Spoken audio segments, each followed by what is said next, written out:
श्री गणेशाय नमः फ्रेंड्स।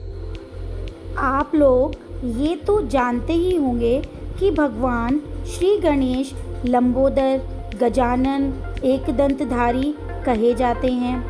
क्या आपको पता है कि भगवान गणेश को एकदंतधारी क्यों कहा जाता है? इसके पीछे तीन लोकप्रिय कथाएं कथित हैं। इस कथा का प्रमाण भविष्य पुराण में मिलता है। बचपन में श्री गणेश की बाल लीलाओं से परेशान होकर कुमार कार्तिकेय ने उनका एक दांत तोड़ दिया, जिसके फलस्वरूप महागणेश एक दंत कहलाए। दूसरी कथा यह है कि परशुराम ने अपने फरसे से भगवान श्री गणेश का दांत खंडित कर दिया था। इन दोनों कथाओं के अलावा एक तीसरी कथा सबसे ज़्यादा प्रचलित है। इस कथा का संबंध महाभारत से है। महाभारत की रचना वेद व्यास जी ने की, लेकिन इसका लेखन कार्य भगवान श्री गणेश ने किया।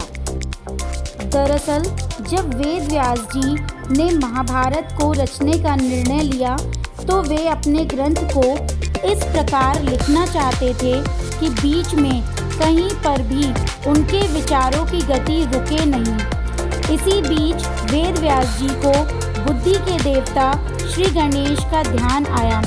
जब भगवान श्री गणेश और वेद व्यास जी का आमना सामना हुआ और लेखन की सहमति बनने लगी तो भगवान गणेश ने एक शर्त रख दी। गणेश जी ने कहा कि अगर लेखन के दौरान अगर आप एक क्षण के लिए भी न रुके तो मैं आपके ग्रंथ का लेखक बन सकता हूँ। वेद व्यास जी इस विचार से सहमत हो गए और कहा कि पर आप भी ठीक वैसे नहीं लिखेंगे जैसा मैं बोलूँगा, और दोनों में सहमति हो गई। महाभारत महाग्रंथ को लिखने में लगभग 3 वर्ष का समय लगा। इस बीच कई घटनाएं हुई। गणेश जी की लेखन की गति को देखकर वेद व्यास जी हैरान थे। इसलिए वेद व्यास जी बीच बीच में कुछ ऐसे श्लोक बोल देते जिनका अर्थ समझने में गणेश जी को थोड़ा वक्त लगता। इसी दौरान वेद व्यास जी अपने दूसरे काम निपटा लेते थे। वेद व्यास जी ने महसूस किया कि गणेश जी को अपनी लिखने की शैली पर घमंड हो रहा है। इसलिए वेद व्यास जी ने अपने बोल की गति को बढ़ा दी। गणेश जी ने भी अपनी कलम की गति को बढ़ा दी। तभी अचानक भगवान गणेश जी के पेन की निब टूट गई। गणेश जी वेद व्यास जी के वचनों से पीछे छूट गए थे। पुनः उनका साथ करने के लिए भगवान श्री गणेश ने अपना एक दांत तोड़ दिया और स्याही में डुबोकर अपनी गति को जारी रखा। तब वेद व्यास जी को एहसास हुआ कि लेखन की कला में भगवान श्री गणेश को कोई नहीं हरा सकता।